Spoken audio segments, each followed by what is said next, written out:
It's really important, I think, from to remember when we're in the classroom teaching music, what we're really teaching. Every other class in a school that's teaching a non-fine art is teaching something where the answer has fairly finite value, and to not have the right answer has a punitive nature in the engagement in that class. In music, it's really about expression. So inspiring your students is about meeting them at the door when they come in to the band room, into the orchestra room, into the choir room, and reminding them that this is not the room of 3.1415. This is not the room where we have to have the sentence structure exactly right and the Oxford comma has to occur in the right place, or the answer is E, all of the above. This is a room of expression. Expression is boundless. So the only bad grade in music today is to be expressionless. I think that's the beginning of the inspiration. It's the place in school where you get to come finally be expressive, where there's room for a little bit of this or a little bit of that or a little bit of rah or a little bit of sass, rather than letter A, letter D, the square root of. For me, that's what we're really teaching.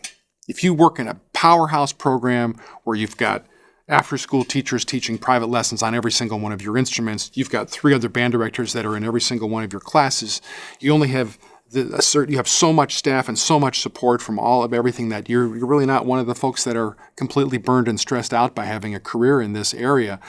You might get 2 or 3 of somebody like me in your life. You might get a Joe Alessi, you might get a Gail Williams, you might end up with a Marshall Jelks, maybe a Pat Sheridan in your career, 2 or 3 or 4. And if you did, you'd be considered prolific as a teacher.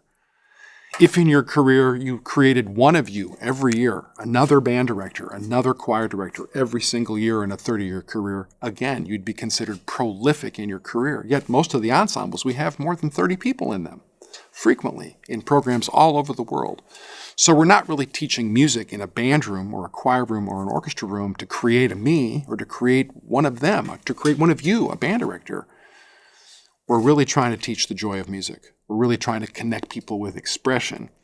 And we're really trying to show them how music has been used throughout the history of civics, discourse, negotiation, to create revolution, to create change, to create awareness through song, through momentum. Some of the ideas that Shostakovich put in place where he was doing both things. He was just like the original SpongeBob writer, right? Like he could write a song about revolution that made the masses go like down with what they wanted down with and made everybody else thought that he did the right thing and thought they heard it as patriotic. This is masterful writing.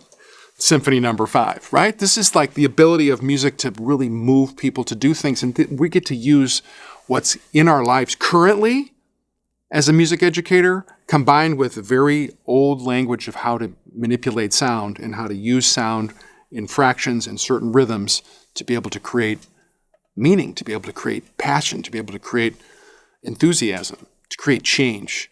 Music is about expression.